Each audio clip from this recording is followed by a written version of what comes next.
On October 4th, 1943, Heinrich Himmler, one of the most powerful men in the entire Nazi Party, gave a speech in the city of Posen in German-occupied Poland. This was one of two speeches Himmler gave before 92 SS soldiers as the architect of the final solution. This speech declares how the Nazi Party will exterminate the Jewish people without exception. The speeches were devised during a German military setback, as alarm began to set into the Nazi Party. This was Himmler's push to finish the job as soon as possible. It will be reenacted by Wolf Lanier.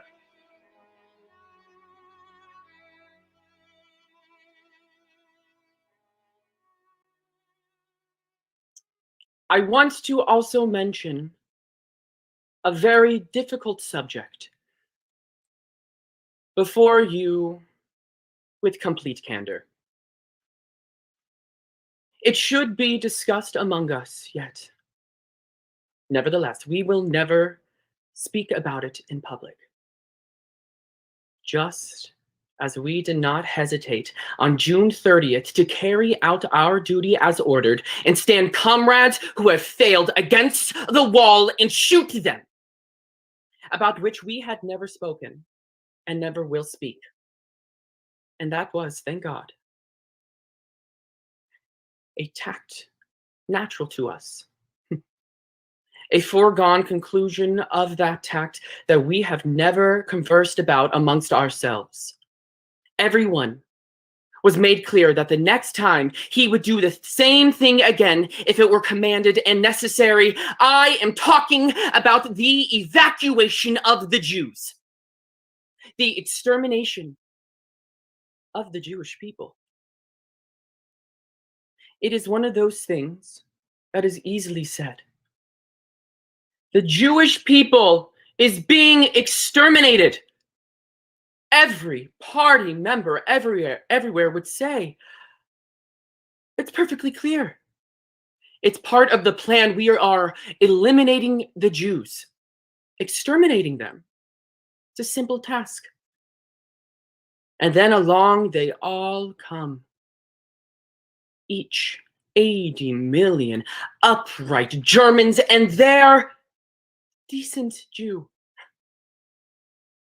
They say, all others are swine, but here is a first-class Jew. None of them who has seen it has endured it. Most of you know what it's like to see 100 bodies lie together, or 500, or 1,000.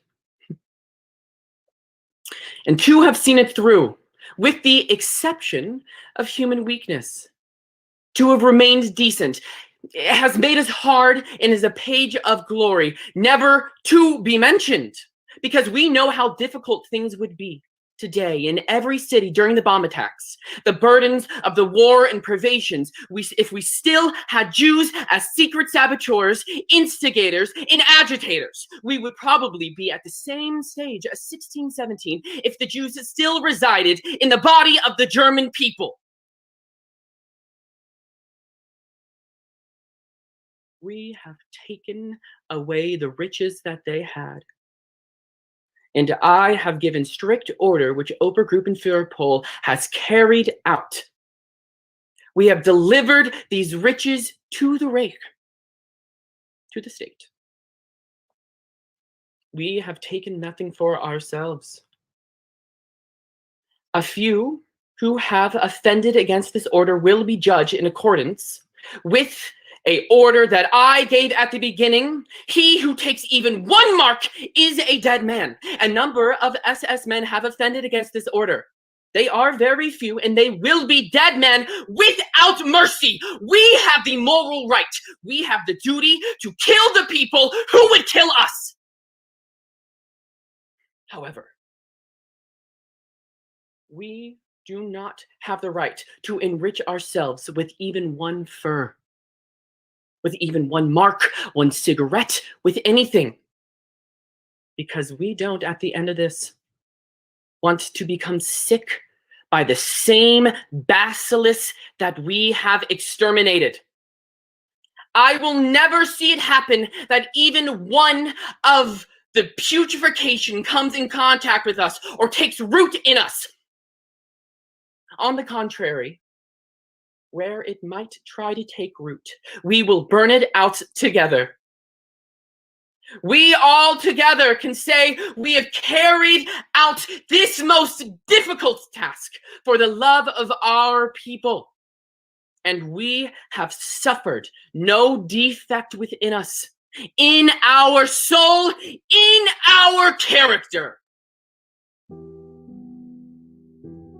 The following monologue is from Fear and Misery of the Third Reich, written by Bertolt Brecht in 1938. It tells the story of a woman rehearsing how to tell her husband she is leaving him and moving away in order to save his career as a senior physician at his clinic. It will be presented by Anastasia Kranik.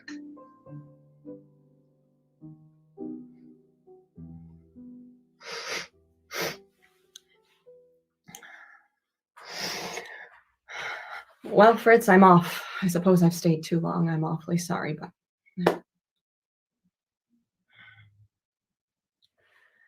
Fritz, you must let me go. You can't keep...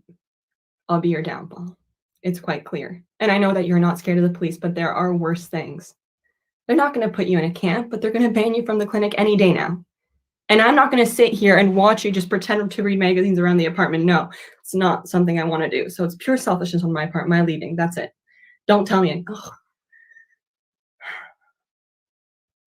Don't tell me you haven't changed. You have. Only last week you established quite objectively that the proportion of Jewish scientists wasn't all that high. Objectivity is the first step. And why do you keep telling me that I've never been such a Jewish chauvinist as I am now? Of course I am. Chauvinism is catching. Oh, Fritz, what has happened to us?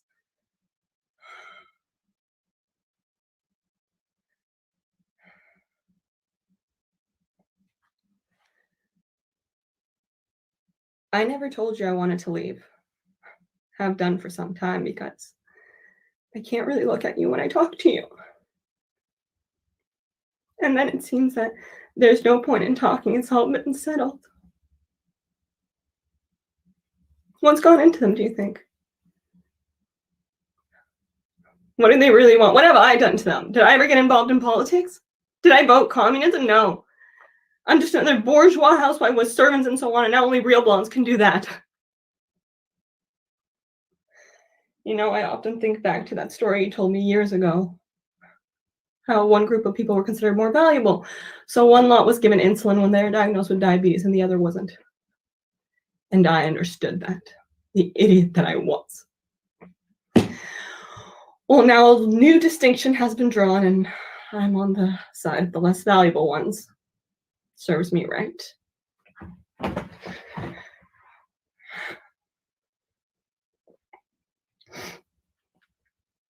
Yes, I'm packing. Don't pretend you haven't noticed anything the last few days. Nothing really matters, Fritz. Except just one thing. If we spend our last hour together without looking each other in the eyes, that's a crime. They can't be allowed. The liars who force everyone else to lie. 10 years ago, when someone said no one would think she was Jewish, you instantly said, yes, they would. And that was fine. That was straightforward. Why take things in a roundabout way now? I'm packing so they shan't take away your job as a senior physician at the clinic. And because they've stopped saying good morning to you. And because you're not sleeping at night. And I don't want you to tell me that I mustn't go. And I'm hurrying because I don't want you to tell me that I must. It's a matter of time. Principles are a matter of time. There are good ones that may last a long while, but even they only have a certain time. And they're going to expire.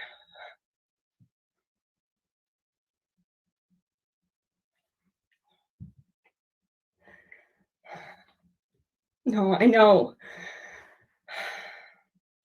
I know I'm being unreasonable, but what's wrong with the color of my hair and the shape of my nose?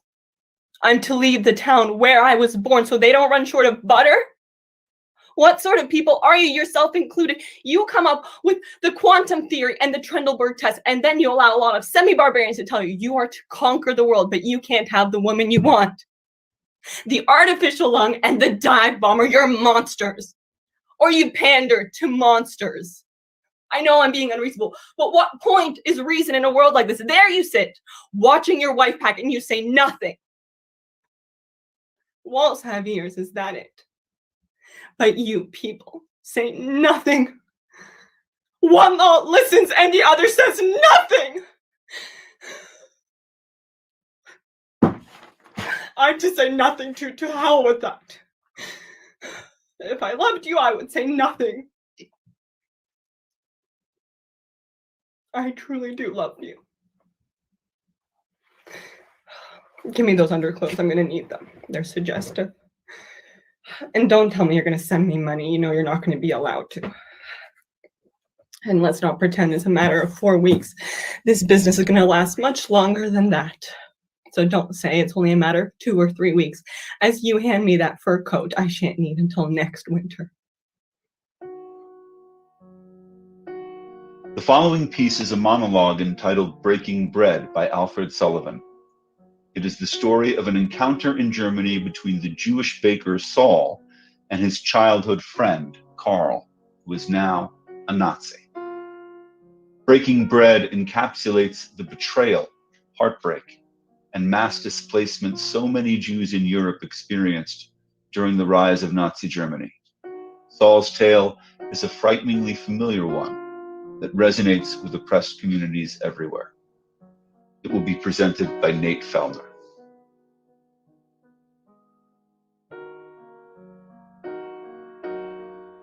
Carl? Is that really you? How many years has it been? I almost mistook you for your father. You look so much like him. I suppose age has turned us all into our fathers. I always knew you would follow in your father's footsteps and become a police officer, just as I had become a baker like my father and his father before him. I am a good baker, though I think my bread is not as good as my father's was. Good Germans don't buy my bread the way they bought his, even though the same Jewish blood ran through his veins as mine. You act so cold, Carl. Have I offended you in some way? You can't possibly believe all the lies people tell.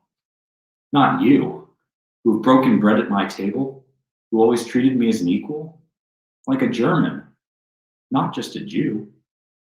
You are not one of the crazy people who run through these streets, even if this is not the same Germany our fathers knew. No pack of goose-stepping savages can come between you and me and my country. Come break bread with me. Let us talk about better times when we were boys, about the plans we made, how you and I, Gentile and Jew, believed we would conquer the world together. Why should I pack my things? I fear no mobs, no matter how much glass they break, even if I do not understand why they hate me. But sometimes I do feel very small inside and very alone, and I miss my father's strength. I always admired my father. I loved to watch his powerful hands knead the bread dough. I loved to watch each loaf go in the oven and come out more than it was when it went in. It smelled so full of life, it made me feel alive. I always thought you loved these things too. But now you come in here wearing the same black boots they wear, stepping over the shards of glass they've broken, telling me you need to take me and my family away for our protection. How can you expect me to leave the life my father and his father lived? Am I not the same good German I always was? My father was, and his father before him? If you say it is for my own safety, then I'll go. Short train ride or long. If it was anybody other than you asking, I wouldn't go. How can a man I've broken bread with betray me?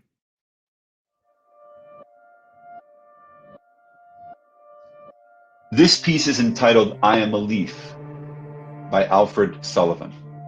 It follows a young woman's journey from living in a ghetto to losing her mother in a concentration camp. Told using the metaphor of being a leaf, the young woman here questions just how valuable her life is if she's physically little more than a skeleton with pieces of flesh. It will be presented by Lavanya Agarwal.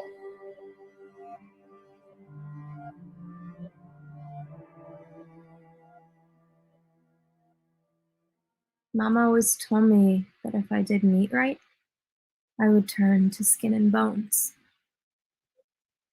I always tried to make Mama happy, but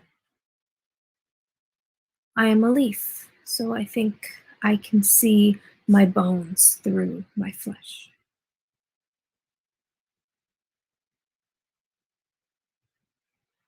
We never have enough to eat.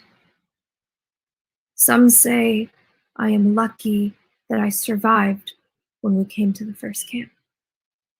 Someone else says that a German law prohibits Nazis from killing anyone until they are 18 years old. Since when has German law ever protected a Jew? I saw them shoot many men, women, and children when we got out of the cars. People, they say, who weren't strong enough to work. I must look strong. They chose to let me live. But men in uniform still yell at us, whipping us to do more, beating the women, even my mama. I don't know how to make it stop. I feel like I failed my mama.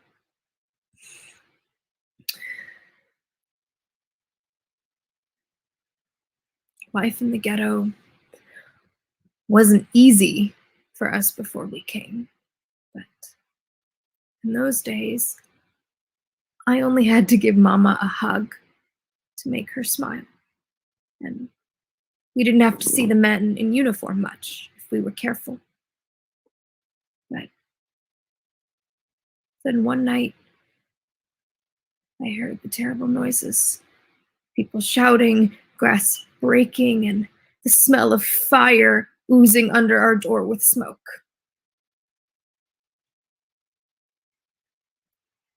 I heard a man moan. And I had never seen Mama so scared. Nothing could make her smile after that.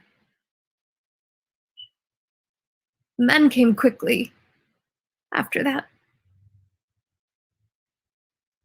We left without talking to them once, and we weren't beaten like the rest. When we got to the camp, we saw them unload us from the cars and say, go right or left. I never saw the people that went left again.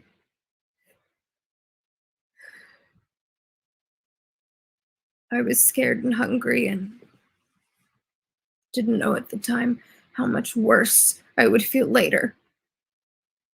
Mama was pale and did not hug me back when I saw her. She seemed to see something we could not see. She kept saying, we are already dead. That scared me more, and I cried. The soldier hit me for crying. This made me stop. I learned quickly not to call attention to myself, to make myself invisible if possible, so day in and day out, I tried to keep as quiet as possible and say unseen. Maybe deep down inside, I never felt much more than a leaf anyway, but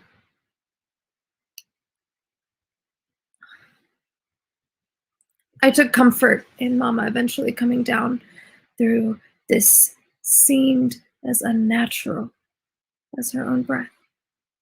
Then in the middle of a very cold night.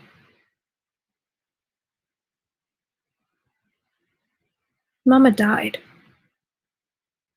Still remember waking up to find her eyes wide open, staring at the person in the bunk above her.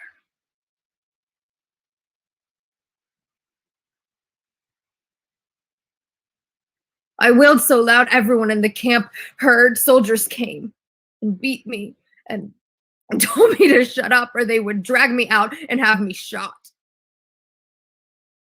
I was all skin and bones. I asked them if they believed a leaf was worth a bullet. I might have died just then. Others pulled me aside. I moaned in their arms as if I was moaning in Mama's. Now, days and night no longer matter. Cold doesn't matter. The beatings and hunger don't matter.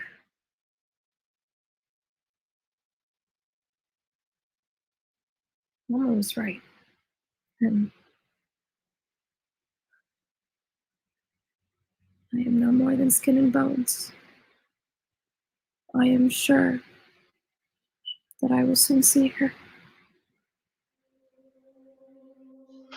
The internationally recognized date for Holocaust Remembrance Day corresponds to the 27th of Nisan on the Hebrew calendar.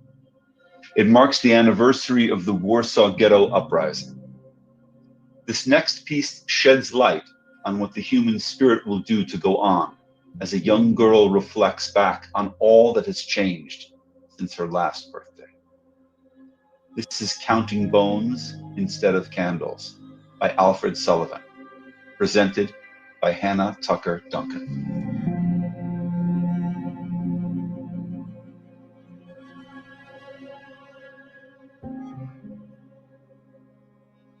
The whispers are always here.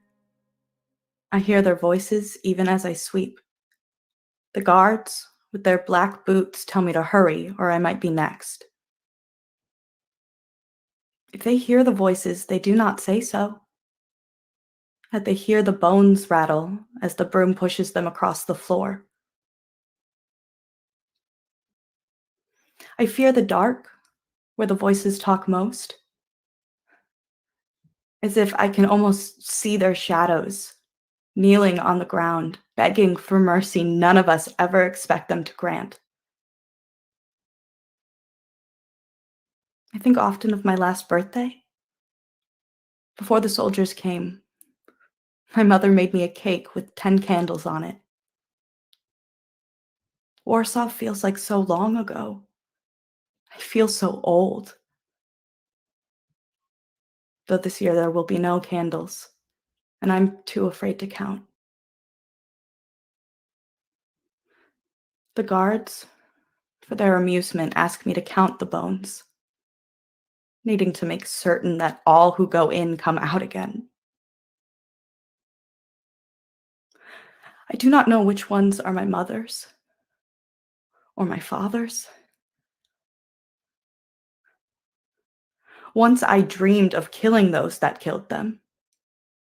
My nights are filled with revenge I know my days will never hold.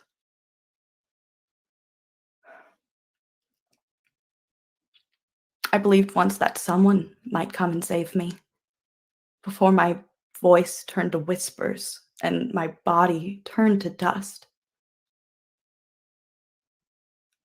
But now I just sweep and count the bones, waiting for my time when someone else will come to sweep me up.